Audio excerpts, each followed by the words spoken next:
இப்போ நம்ம தயாரிச்ச விமானம் ஓடுபாதையில மட்டும்தான் பயணிக்குமா, நிலத்தில் மட்டும்தான் இருக்குமா அப்படின்னா இல்ல. இந்த மாதிரி விமானம் தாங்கி கப்பல் பார்த்திருப்பீங்க.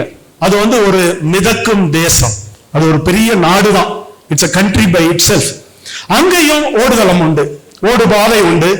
இப்போ நாம் தயாரித்த அந்த LCA விமானம், தேஜஸ் விமானம் நிலத்திலிருந்து மட்டுமல்ல கப்பலிலிருந்தும் மேலே எழும்ப வேண்டும், டேக் ஆஃப் செய்யப்பட வேண்டும், கப்பலிலும் தரையிறக்கப்பட வேண்டும், லேண்டிங் ஆக வேண்டும். ரொம்ப சிரமம் இல்லையா? நீங்க எல்லாம் ஏரியில படகுல போயிருக்கீங்களா? ஏரியில படகுல போகும்போது எழுந்து நின்னா அந்த படவட்டி வந்து உட்காருன்னு, ஏன்னா பேலன்ஸ் போயிடும். இப்ப நீங்க ஒரு ஹெலிகாப்டர்ல வந்து அங்கிருந்து நான் போட்ல குதிப்பேன்னு குதிக்க முடியுமா? அது திரைப்படங்கள்ல சாகச காட்சிகள் வேற, நேர்ல முடியுமா? ரொம்ப சிரமம் இல்லையா? ஏன்னா கரெக்ட் நேரத்துல அது வந்து நீங்க இறங்கணும். நீங்க இறங்கும் போது ஏற்படுகிற அதிர்வுகளினால் இந்த படகுக்கு பாதிப்பு அடையக்கூடாது. தவறிவிட்டால் நீங்கள் தண்ணீரில் குதித்து விடுவீர்கள். ஆனால் இப்படிப்பட்ட சூழலில் ஒரு போர் விமானத்தையே கப்பலில் இறக்க வேண்டும், எவ்வளவு சிரமம்! கப்பலில் இருந்து டேக் ஆஃப் செய்ய வேண்டும், எவ்வளவு சிரமம்! இப்ப வழக்கமா இப்ப மதுரை ஏர்போர்ட் இருக்குன்னு வச்சுங்க. மதுரை ஏர்போர்ட்ல இருக்கிற ரன்வேயினுடைய அகலம் ஏறக்குறைய 1.25 கிலோமீட்டர். சென்னை விமான நிலையம் ஒரு 3 கிலோமீட்டர் நீளமுள்ள ஓடுபாதையை கொண்டது.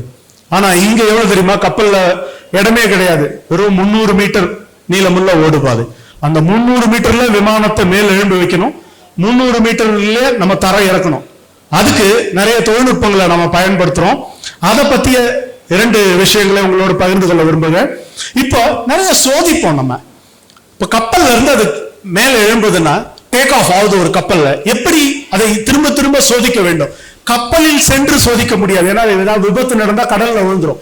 ஆனால் என்ன பண்ணார்கள் ராணுவ விஞ்ஞானிகள் என்றால், கடற்கரை அருகில் கோவாவில் இப்படிப்பட்ட ஒரு ஓடுபாதையை நாம் தயாரித்திருக்கிறோம். அது வந்து அந்த ஓடுபாதை பாதியில முடிஞ்சிடும். கப்பலோட முனைய பாத்தீங்க இல்லையா, கப்பலோட நுனி பகுதி பட்டென்று முடிந்து விடுகிறது. விமானம் இங்க இருந்து மேல எழும்பணும். அதே போலவே நாங்க ஒரு ஓடு பாதையை கோவாவில் அமைத்திருக்கிறோம். இங்குதான் நம்முடைய LCA விமானத்தை மாற்றி அமைக்கப்பட்ட மாடிஃபைடு LCA, மாற்றி அமைக்கப்பட்ட LCA நேவி என்கிற விமானத்தை நாம் சோதித்தோம். அந்த சோதனையுடைய வீடியோவை இப்ப நம்ம பார்ப்போம். சும்மா கொஞ்சம் காட்டுங்க, பரவாயில்ல. ஏன்னா வழக்கமான LCA நீண்ட தூரம் சென்று மேல் எழும்பக்கூடியது. இது குறைந்த தூரத்தில் ஒரு ஸ்பீட் பிரேக்கர்லாம் நீங்க பார்த்திருப்பீங்க. அதுல 2 வீலர்ல வேகமா வந்தா என்ன ஆகும்? 2 வீலர் அப்படியே மேல போக பார்க்கும், அதுக்கப்புறம் கீழே விழுந்துருவாரு அவரு. அந்த மாதிரி இந்த வீடியோ பிளே ஆகலன்னா அதுல ஃபைல்ல போயிட்டு அந்த வீடியோ பிளே பண்ணுங்க. LCA நேவி டேக் ஆஃப் இருக்கும் பாருங்க. ஸ்கிரீன் எஸ்கேப் பண்ணும். இது இல்ல அடுத்தது பாருங்க. சரிங்க, அப்ப இது பிளே பண்ணிருங்க. இப்போ தரையிறங்குற வீடியோ இது. குறுகிய தூரத்தில் நாம் எப்படி தரையிறங்குகிறோம் பாருங்க. இது INS விக்ரமாதித்யால நம்ம LCA நேவி தரையிறங்கி விட்டது. அவ்வளவுதான்.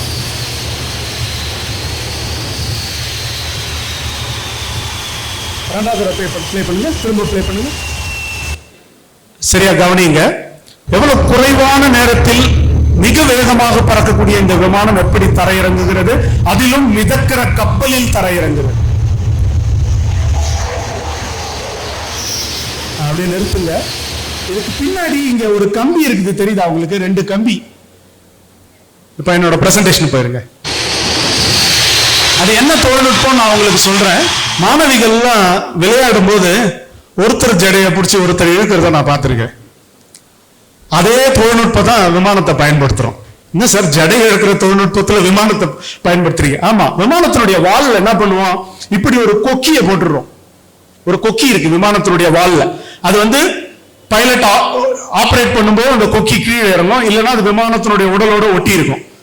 இப்போ என்ன பண்றோம்னா, விமானத்தினுடைய ஓடுபாதையில குறுக்குல ஒரு உலோக கம்பி கட்டி இருப்போம். விமானம் தரையிறங்கும் போது விமானத்துடைய கொக்கிய விமானி இறக்குவார், அது தரையில தேஞ்சிக்கிட்டே வரும்.